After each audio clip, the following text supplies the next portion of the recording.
Hello, everyone, and thank you for joining us. Thank you also to Arbitration Channel for this invitation to open and discuss this very important and recent discussion in terms of ESG trends in ISDS in Latin America. I will start the discussion by asking Eleanor a very current question regarding the energy transition and how states and companies are dealing with the challenges that are presenting in terms of climate change and ISDS.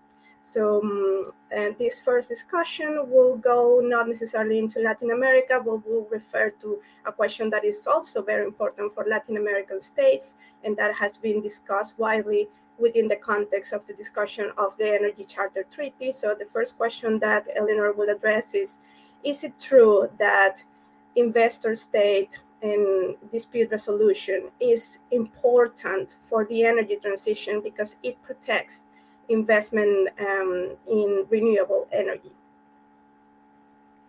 Well, first of all, thank you so much, Jessica and others at Canal Arbitraje for the invitation. It's a true pleasure to be here with outstanding lawyers and colleagues to discuss such an important topic. And in particular, we are right now at the time of recording in the midst of COP27, Climate COP. We know that we need to phase down fossil fuels urgently and also consider and look at how we are looking at energy efficiency. There is a lot of energy that probably is unnecessary that we're consuming and that is dependable of fossil fuels. So we need to look at that. And at the same time, where we know that is indispensable energy consumption, we need to stop digging, drilling, exploring fossil fuels, but we need to transition into clean energies.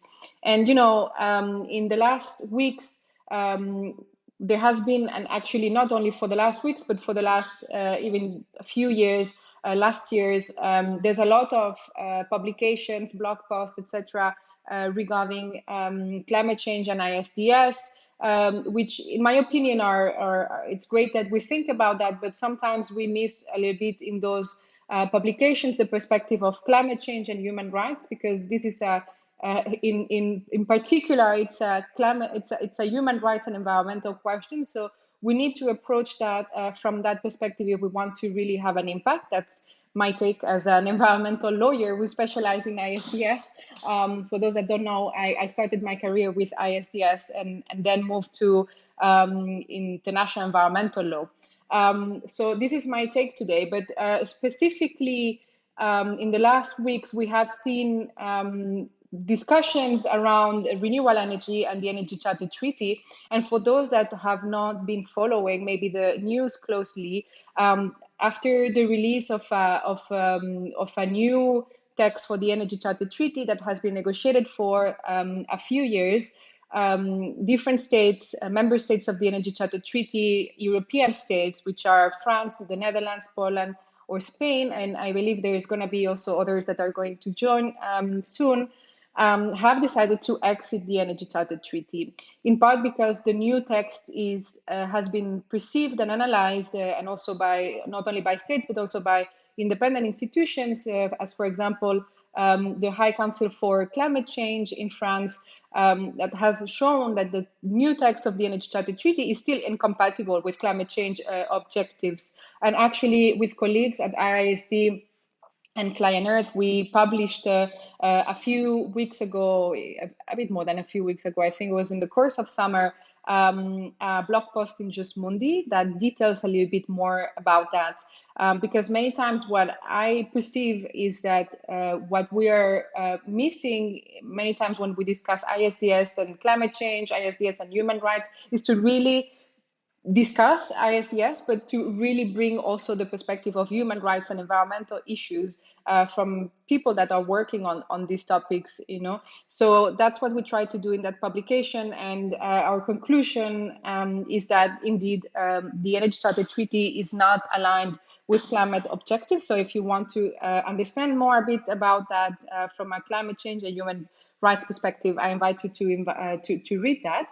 But to come back on the renewable energy and ISDS in particular, things that we have seen recently also, while states have been withdrawing from the Energy Charter Treaty, is some blog posts, publications, etc., where it has given a bit of a pushback against states wanting to withdraw from the Energy Charter Treaty from different reasons, in part because there's this idea and assumption, and I call it assumption, and I will explain why, that investment agreements actually are supportive of foreign investment in renewable energy. So if we take out treaties such as the Energy Charter Treaty, it is tremendously bad for renewable energy investment. And another thing that we have seen as well is arguments saying, well, states that are leaving the Energy Charter Treaty actually are not leaving because of climate change concerns, but they're leaving because of economic reasons, in part because they have been brought in before investment tribunals in so many instances when they have made changes for example, in their subsidies in renewable energy, that finally what they're trying to avoid is to have more claims and keep doing what they want, and this is not actually supportive of renewable energy for an investment. So I'm going to try to unpack a little bit this, because what I think it's important is that before we get into any conclusion regarding that, I think it's important to really dig more into the topic. So I'm just gonna mention a few reports and briefings or analyses that have been done by others, which I think it's important to take into account when we reflect about the topic of renewable energy and investment agreements. And I will just bring my personal conclusion or institutional conclusion also, because I'm speaking on behalf of the Center for International Environmental Law on this topic. But first, on, for example, the question that countries are leaving just because of economic reasons and actually leaving the Energy Charter Treaty, it's going to be damaging foreign investment in renewable energy. So if I take the case of Spain, we know that Spain has received so many claims in renewable energy. That's not news to your ears. But I think that in order to really understand how those investment cases or how ISDS in this specific context, for example, but just to take this example, we will need to take other examples, not only Spain, but how investment cases could, in that context, be supportive of renewable energy companies that have decided to invest in a country, and maybe then they have there has been a decision that has been negative for their benefits, how these type of cases are supportive of renewable investment companies. So if we look at Spain, for example, there has been a study that has been done and conducted by the Transnational Institute that, for example, indicates that 89% of the claimants of the Spanish saga are in fact not renewable energy companies, but private equity funds or other types of financial investors. And half of those companies, in fact, invest in coal, oil, or gas. From a climate finance, and actually from a climate finance perspective, this is highly problematic. So what are these companies investing in? What are the money that would go from those cases, what they're going to be used? Are they going to really be used for renewable energy? Are these companies clean? This is important. And that's why I say sometimes we need to dig into these topics with more open eyes open eyes from a climate perspective and human rights perspective, because many times when we see these type of cases, those that are working on green finance will look at this and will be, this is not supportive of climate change mitigation, So I'm not making an assumption that it is or not, or don't want to bring a conclusion specifically on that, but I think it's very, very important that we analyze this further in order to really make a conclusion, and instead of saying just, you see, these cases are supportive of renewable energy because they are renewable energy companies. Well, in fact, they're not. And actually, the same report that I'm mentioning demonstrated that 10 out of 11 of the Dutch investors that brought claims against Spain are actually shell companies. So again, which are the companies that are bringing those claims? Who's benefiting from ISDS? And also in this report, another point that I think it's important to mention is that and I'm also Spanish, so I know this from the first hand. But there has been in Spain, there is a lot of small companies that are actually domestic, that have been investing in solar and other type of renewable energies. And in the context of the changes in regulation in Spain, they didn't benefit from ISDS.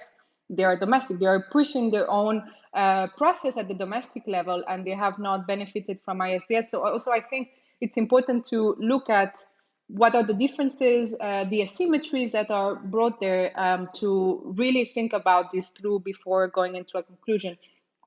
So is investment arbitration really supportive of renewable energy companies or the energy transition?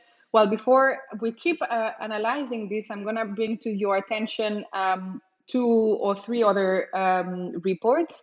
The first one is from E3G, which is actually a think tank very famous in the UK that has been looking at this topic, and which analyzed recently a survey that was sent to renewable energy project investors and specialized consultants with the aim of understanding the role of investment arbitration in encouraging renewable energy investments.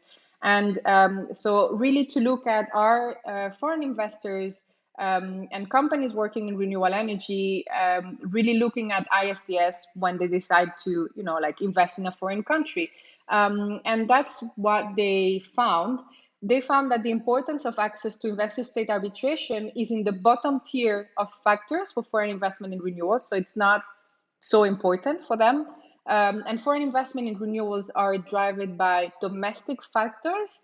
For example, clear long-term policy orientations and strong institutions.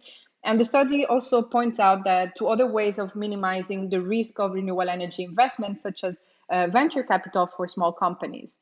Another report I think it's very important to look at, and I think this is the benchmark analysis on the topic, and there has been other analysis done before, for example, by the Dutch government in 2015 that pointed out to a bit different conclusions, but the latest, so far, at least as of today, benchmark analysis on the topic is one from the OCDE from 2018. Which is called Societal Benefits and Cost of International Investment Agreements, and which it states in its conclusions on the econometric assessments of the relationship between investment agreements and foreign direct investment, and I would quote, "There is no empirical confirmation that BITs or investment chapters increase FDI flows or stocks." So again, I think, when we have this assumption that we need investment agreements in order to foster foreign direct investment in general and in renewables, but well, we don't want to foster foreign direct investment in fossil fuels. That's an important thing, which today investment agreements, if we argue that they foster foreign direct investment, they also foster foreign direct investment in fossil fuels. So how do we make a difference there? But second, there's no empirical analysis that demonstrates that it does.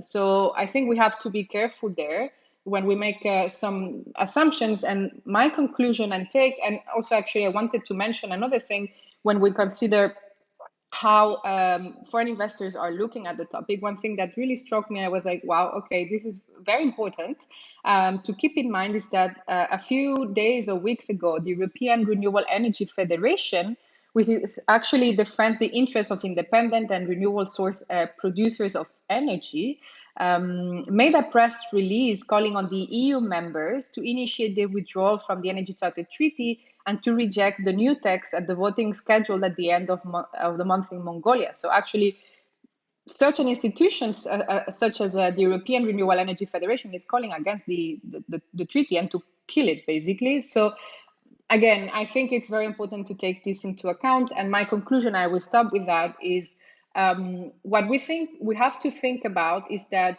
we cannot make, as of today, we cannot make assumptions that renewable energy foreign companies are going to invest in a country because there's more protection through BITs, for example. It's actually not something that they are particularly looking for. And I remember discussing with someone from the European Renewable Energy Federation. It's actually on record in a video that was published by ISD a few weeks ago, I asked him, what do you want to say to renewable companies regarding ISDS? And that person said, don't go to arbitration. We don't want it. And I was like, wow, okay, that's a bit important to hear, you know.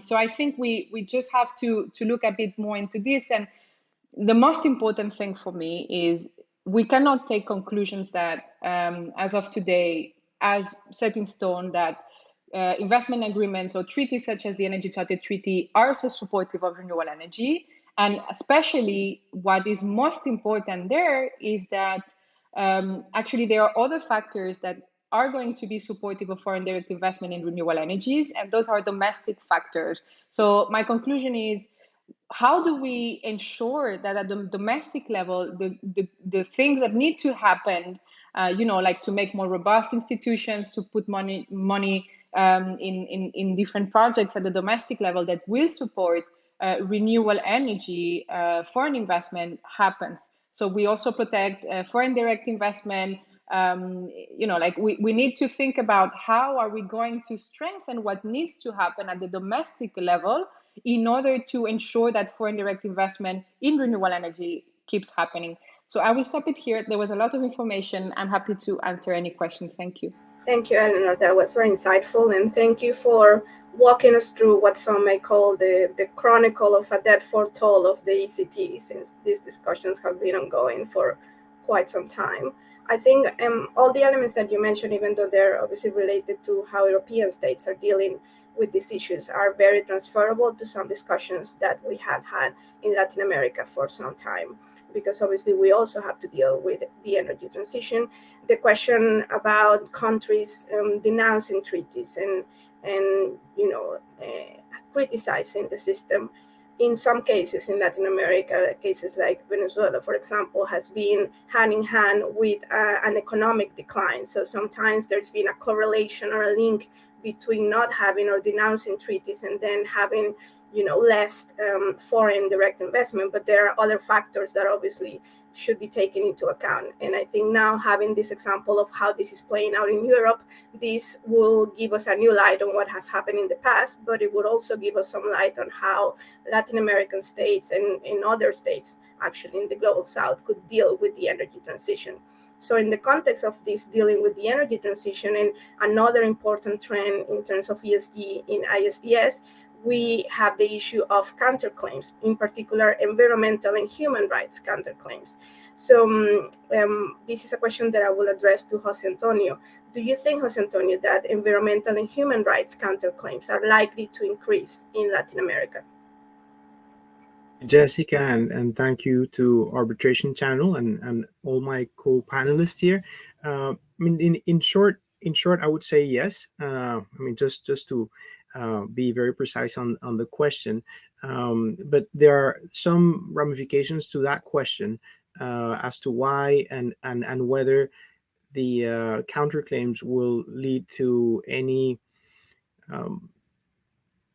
positive effect in terms of the subject matter that we're discussing, specifically energy transition and also protection of human rights. So let me get into some statistics about counterclaims in investor state arbitration.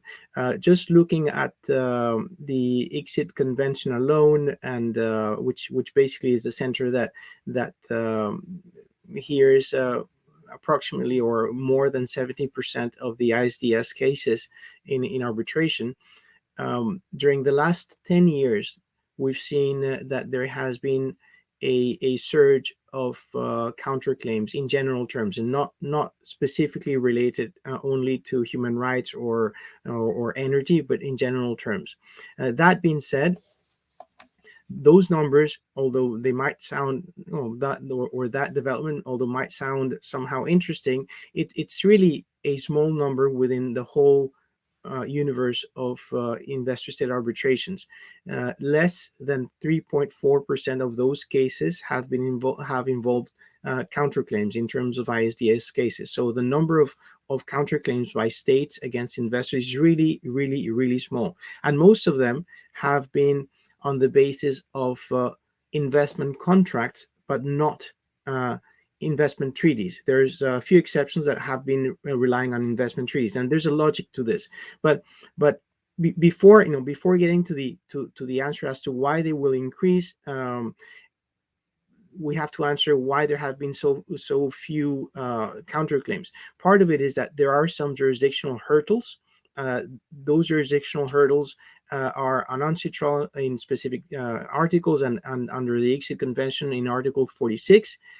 There, as you may appreciate, there are specific requirements. There must be consent by the specific investor to the counterclaim, and that consent may be included at the beginning of the treaty itself, so that when the investor accepts the offer to arbitrate, by accepting the offer, it may be, but not necessarily all the time, it may be also accepting to be countersued by the state. And that depends on the language of the investor-state dispute settlement clause. If the language is broad enough so that it would include any dispute between the investor and the state, that would imply that the state can also sue. If the language is too specific and the consent is only given to disputes that are submitted by the investor against the state, then the language would be limiting the scope of the consent of the investor. So it varies depending on a case-by-case basis. The other requirement is that the dispute arises directly out of the subject matter. So the counterclaim has to be intimately related to the initial claim.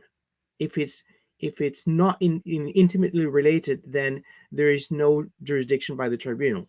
And the last requirement is that there must be jurisdiction of the center of ICSID itself. And the four jurisdictional requirements of ICSID are, namely, that there must be an investment, that there must be consent, that there must be nationals of the national of the other state from where the investment came from, and the state itself must be a member of the ICSID Convention, and the dispute must be one related to investment. So those are the four usual requirements. So once those jurisdictional hurdles are satisfied, and they're not that easy, then you say, okay, we can hear it, and once you can hear it, that does not necessarily guarantee that you will have an affirmative or a favorable counterclaim for the state. Thus far, there has been no solely investment treaty counterclaim that has been successful on the merits. There has been one that mixed investment treaty and contract, like in the case of Perenco versus Ecuador, but there has been no solely investment treaty counterclaim. The one that has been closest to that is the Urbacer versus Argentina case, which related to the human rights of the provision of water services.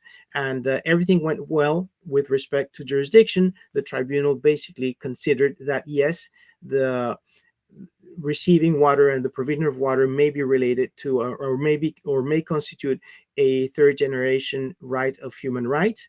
But when the time came to assessing whether there was an affirmative obligation by the concessionaire to provide water, the tribunal basically analyzed the contract, and it could not find that was something that was contractually an obligation under the treaty to be provided, and it stopped there. So there was jurisdiction, but on the merits it failed. And this leads me to the question of okay, well, yes, there could be more and more counterclaims, because now tribunals seem to be a little bit less timid as to relate the applicable law, which is international law, and include parts of general international law, including human rights and environmental law, international law, they're less timid to include that within the applicable law, as we saw in Urbasser. But in terms of the merits, there's a huge question that needs to be answered, which is, what are the obligations of the investors that the tribunals will rely on within the treaty to determine whether an investor is responsible or not internationally for certain international commitments. So if we look into the broad spectrum of international investment treaties, which amount to more than 3,300 treaties, what we can see is that the vast majority of them have really very, very few or no obligations for the investors within the treaty. And that begs the question, as if you're going to have the treaty as the applicable law and there's no obligations for the investor, then what would be the basis to declare that an investor has breached environmental law or has breached human rights law, etc.? Specifically,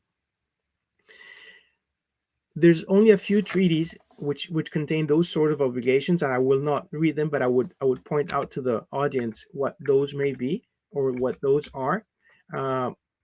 Under, for instance, the SADC model, there are social corporate responsibility standards, including obligations to comply with environmental and social assessment processes before establishing an investment.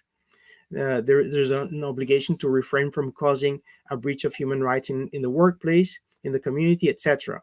Also, there are other treaties, specifically the COMESA Treaty, which provide for counterclaims, and also ESG and social corporate responsibility standards. And there's more and more attempts to include obligations for investors in investment treaties. To the extent that there are really attempts and there's really an attempt and an intention to balance the treaties not only with obligations for states but also for investors by including obligations on ESG or corporate social responsibility. And I'm referring not to soft obligations but hard law obligations like the ones in the COMESA Treaty or the ones in the Nigeria Turkey Treaty. To the extent that those obligations are included, then we could see more balanced investment treaties and eventually claims that could become successful or counterclaims that could become successful for states when alleging issues of environmental law or human rights or corporate social responsibility. That as such is not necessarily something that is being done systematically. For instance, that is not the focus of the ancestral discussions nowadays. The focus is different, and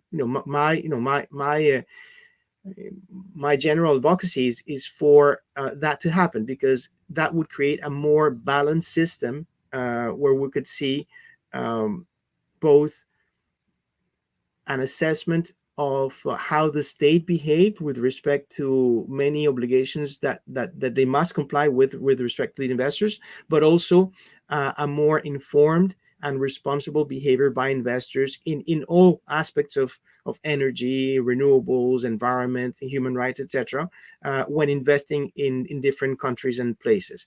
And I'll stop there. Unless there's more questions. I think that's enough. I'm happy to respond to anything else that you may have.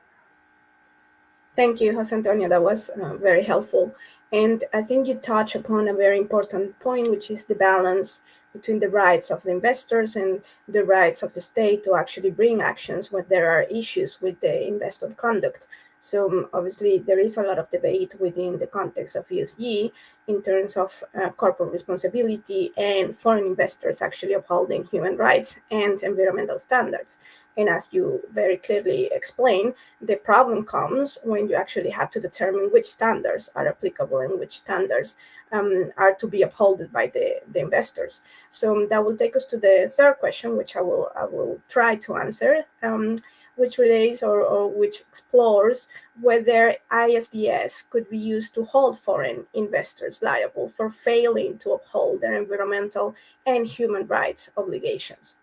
So we know that states have signed hundreds of bilateral treaties, and we know all the challenges that relate to ISDS and how to basically balance the system. And what we don't know is whether we can address these challenges with a new frame and with some innovations in what are called the new generation treaties. So an interesting idea to explore is, could these new generation treaties aim to address these challenges by placing obligations or duties on investors to act responsibly?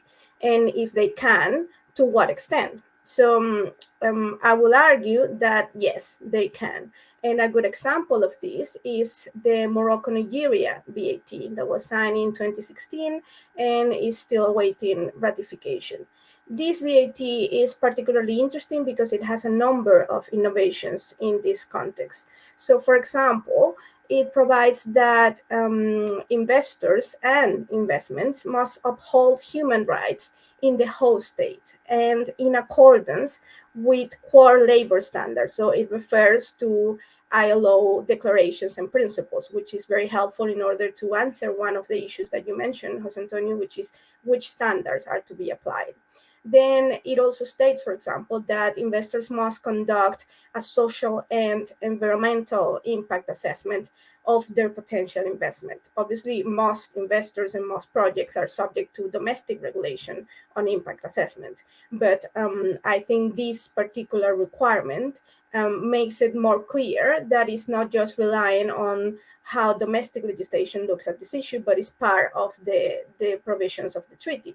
It also states something that is very interesting, which is that states can bring direct actions against investors for violating these standards. And more interestingly, when we consider the discussion that you frame in the context of counterclaims, is I would say Article 20 of the VAT, which is called investor liability. And this is particularly interesting, I would say, because it offers a groundbreaking mechanism for holding investors liable for failing to uphold the environmental and human rights obligations. It provides specifically civil actions for damages for the acts or decisions in relation to the investment where such actions caused or led to significant damage, personal injuries, or loss of life. This, I think, is very innovative in terms of BATs. And obviously, this is an enforcement, let's say, element of the treaty that will need to be tested in real cases to see how that plays out. But if we take into consideration all the challenges that you listed in terms of how difficult it is for a state to actually have a successful counterclaim and how this overall reality makes the system to be heavily criticized and obviously to have issues of legitimacy, then one would think that having new generation treaties that address specifically the obligations of the investor and that allow for these civil actions for damages to be possible where communities, for example, are affected, could be some balancing exercise that could be considered going forward if we want to actually still use these mechanisms, and we see some benefit in these mechanisms, but there is some reckoning as to whether they're actually very one-sided, and obviously this needs to be addressed. Now, obviously, this is one treaty, and this is not a common feature of most bilateral investment treaties. So probably it will be also important to discuss, since we're dealing with ESG trends, a feature that is more common in BATs. So this feature is the environmental carve-outs that we see in some types of BATs, and that we probably have seen more recently and more famously in a very prominent case in Latin America, which is the Eco Oro Minerals and Colombia case, where this was analyzed in a new generation treaty.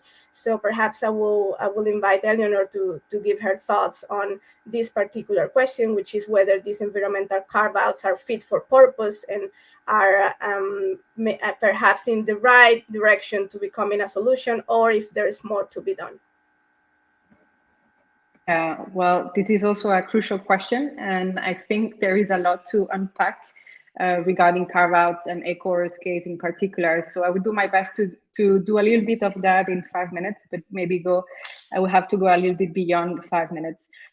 So in order to reduce the tribunal's discretion and secure the state's regulatory space on environmental matters, new investment agreements often carve out non-discriminatory regulatory measures from the scope of certain clauses or the full treaty. So the question is now, are those effective? And well, that depends first on how the carve-out is written, and second, how tribunals are interpreting those carve-outs. And regarding the second question and the second point, a good starting point to answer that question is the case of Eco Oro against Colombia. And in that case, the tribunal made 4 key conclusions. First, it decided by 2-3 majority that the state's measure did not amount to an indirect expropriation, citing the policy powers as reflected in the treaty's annex. The tribunal found that the measures were not discriminatory, they pursued a general public interest, were in good faith, and designed to protect the environment. And just to give some context for those that do not know Eco Oro, Eco Oro is about a mining case in a protected area that's called Páramo, in an area called Santurban. There has been a lot of protest done also by civil society organizations and communities, because that region is particularly important for water safety, and it's very fragile. So there has been a lot of discussions within the government on how to protect efficiently that area, and especially because there were a lot of mining projects that were trying to get implemented in the region as well. And in the second, another point that the tribunal made by a different 2-1 with dissent, the tribunal concluded that the same measures, which basically were about taking out the permit to the mining license of Eco Oro, breached the mining standard of treatment provisions to the state's inconsistency and its failure to provide a stable business framework or stable business environment. And this reasoning is a bit in contradiction with a general understanding of how modern democracy policy processes work. And I mention this because the criticism provided by the tribunal is that there was a lot of back and forth, in particular in the delimitations of the Páramo, that took time and were modified. And later on, also the Colombia Constitutional Court struck down Colombia's resolution, citing the lack of public consultation. And this is somehow part of what we understand today of democratic processes or constitutional processes, in the sense that sometimes governments try to take measures, but at the same time, civil society and affected communities would also try to pursue and make respect of their own rights. So there's sometimes back and forth within governments on how measures are taken, and we see it also with climate change on some measures that are taken, but civil society organizations and others will push for more ambition, and maybe later on those measures will be modified. But what is missing in the reasoning of the tribunal, in my opinion, is that first, those back and forth and constitutional decisions as part of modern constitutional states work, as I was mentioning, and second, an investor in a highly polluting sector should expect strong environmental measures to be put in place, and in particular know even more than ever, where we are much more aware of the consequences of mining activities for human rights and the environment, and also in a context in which communities and civil society organizations are strongly pushing for more robust environmental measures, which are necessarily restrictive of polluting activities. So I think it's important that investors and tribunal keep in mind that current or future investments in all recognized polluting activities, such as mining, deep sea mining, fossil fuel exploration, extraction, or fracking will most likely, just to mention a few, will most likely face bans or restrictions in the future. And those measures may take some time and back and forth because they are part of how those systems work, but also maybe very quickly and sometimes a bit unexpected because of the climate crisis. And you know, the reality of what we see, at least from an environmental perspective, working also in these areas, is that actually foreign investors know, even if they sometimes claim that they expected that regulatory stability, very often they know that and they can expect that states are going to take more measures. They don't know maybe when or how, but I think today in 2022 we're quite aware of that, and it is discussed within companies. So yeah, it's a bit difficult right now to claim the opposite unless there's something very concrete that has been promised for a foreign investor, and even though it could even change, you know, and because we're in a system, in a moment right now in which we need to have a lot of regulatory flexibility. But that was just an introduction to come back now on the exception clause and carve out. And so after concluding the points that I mentioned before, the tribunal turned then to the general exception of Article 2201 of the FTA between Colombia and Canada, that is largely modeled on the Article 20 of the GATT, which provides the typical clause of nothing in this agreement shall be construct or prevent to prevent a party from adopting or enforcing measures necessary, for example, human, animal, or plant life or health, compliance with laws and regulations, conservation of living or non-living exhaustible natural resources, etc. And well, what we know is that this type of text in an investment agreement, from how the tribunal looked at this provision, is not sufficient to specifically carve out a non-discriminatory environmental regulatory measure, which actually it was recognized by the tribunal that the measure was environmental, in good faith, etc., as I mentioned before. And the majority considered that this that Article 2201 is actually has to be analyzed as if it was permissive, such that it allowed Colombia to adopt or enforce a measure for environmental conservation, provided that these measures were not arbitrary, unjustifiable, discriminatory, or disguised restriction on international investment, but it could not carve out any potential breach of the treaty and then lead to compensation. So actually, even if the measure was an environmental measure that was justified, etc., it still could lead to payment of compensation, which leads to the conclusion that similar text actually is being negotiated in many new investment agreements. And the question now is, what is then the purpose to include this type of language, and what is then necessary? And at the same time, at the end, you know, tribunals have also flexibility on how to interpret clauses. Would they do it in a way that maybe is more supportive of government action on how to look at these questions? You know, yeah, that's just some food for thoughts, and I will stop it there. Thank you. Thank you, Eleanor. That was very comprehensive and very insightful. Perhaps I will invite Jose Antonio to comment on this as well. Thank you very much, Jessica, and thank you, Eleanor, for the comment. I believe that Eleanor has put her emphasis where it should be. Part of the question is why would you have a carve out if it really makes no difference to have it in a treaty? Now, there's plenty of challenges that any democracy has to go through when treating foreign investments. And on a side note, it's almost impossible for a state, whether developed or developing nation, to act in a fully coordinated manner as if the state, as international law demands, as if the state were simply one. I mean, the international law fiction is that the states or a state is one under international law, and that's perfectly reasonable for international responsibility. to have attribution for acts that state agents do. But when you actually analyze the process that states go through, you have many agencies, you have a democracy going on, etc. Um, and the standard that was actually included in this treaty, which is taken after the which is taken after the standard of full coordination by the state when treating the investor, um, is one that is quite high and not necessarily one realistic one.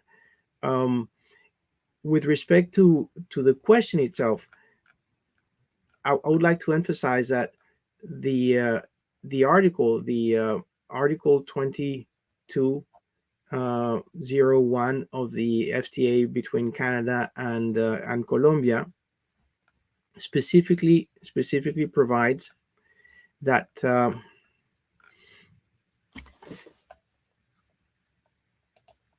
two elements. One,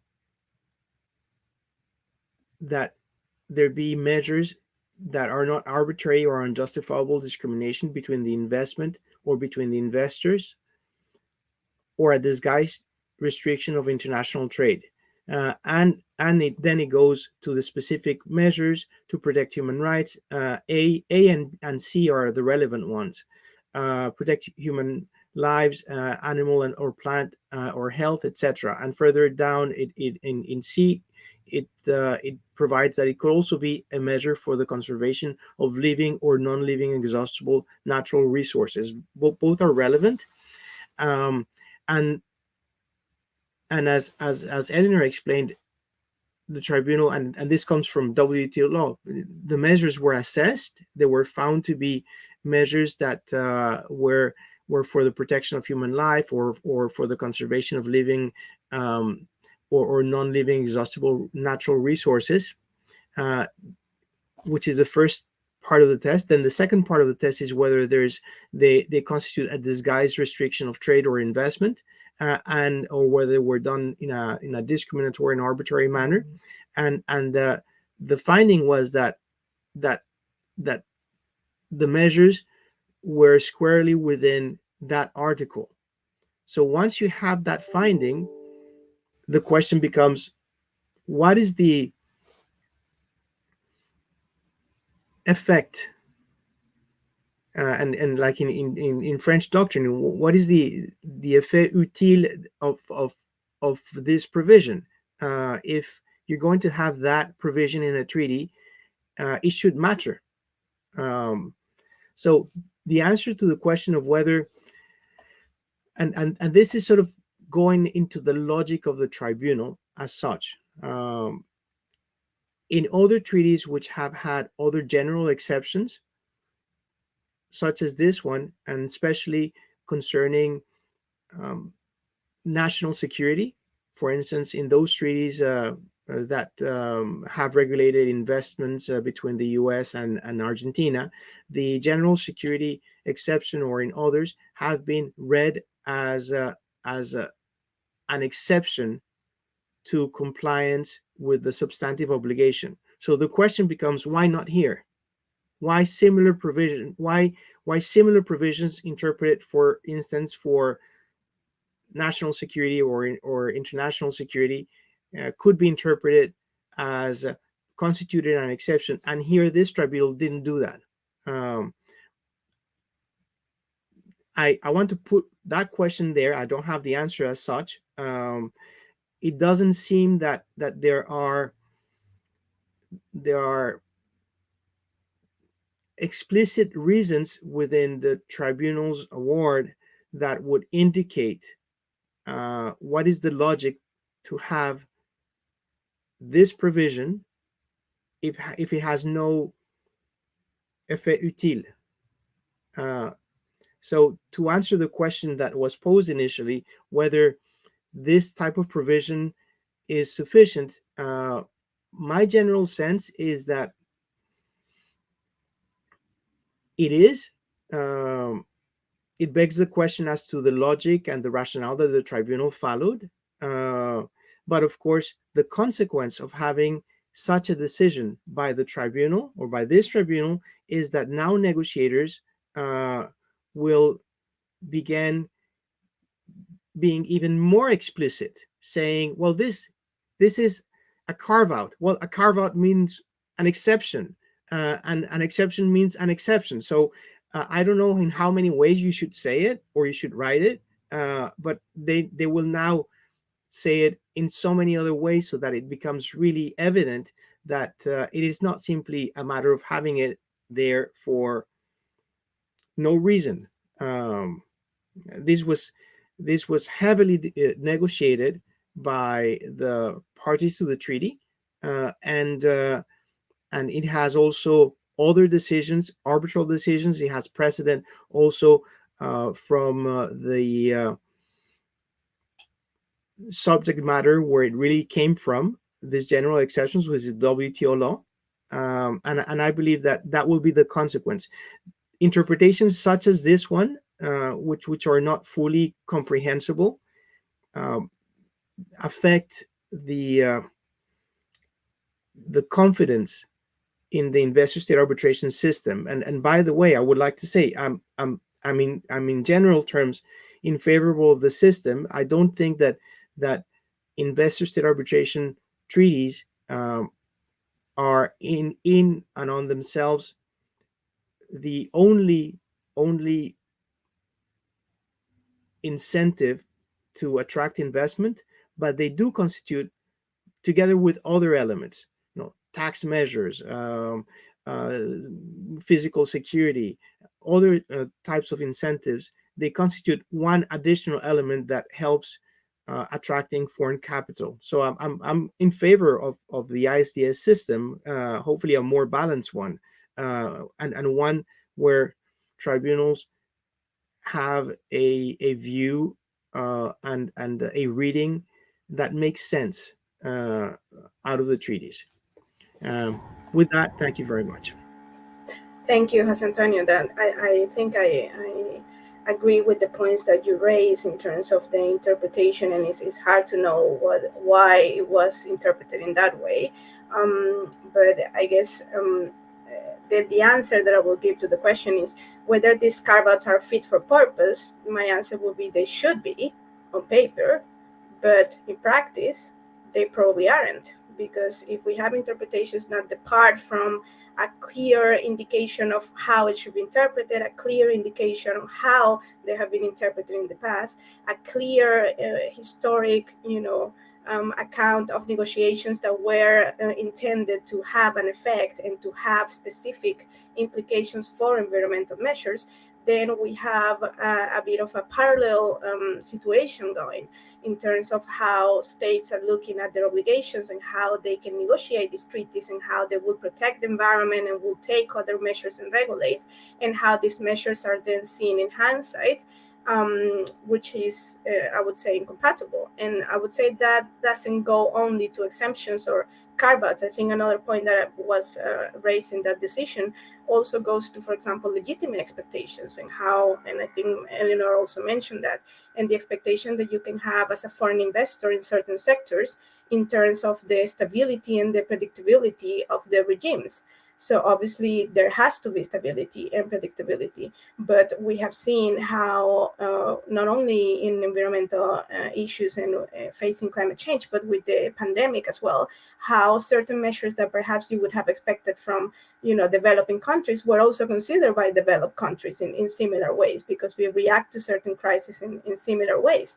So if you are an investor in these sectors, can you really have a legitimate expectation that is protected by this system, that you will have the business and the profitability that you're forecasting today in 25 years time, considering net zero and the limit of 1.5 degrees, which is not a target, is a limit. So these companies, or some of these companies at least, are being challenged in terms of the decisions of the board of directors, in terms of how they're preparing for net zero, what they're doing in terms of corporate responsibility. So if you're sitting in a tribunal, you're not in a vacuum. You need to consider the realities of the effect that this will have in a government, in the population, in the world in general. So if you're going to analyze legitimate expectations and you're going to determine whether something is arbitrary or discriminatory, you shouldn't be required to confirm that an exemption is an exemption. You shouldn't be required to look into the due diligence that an investor has to do before this investment is made.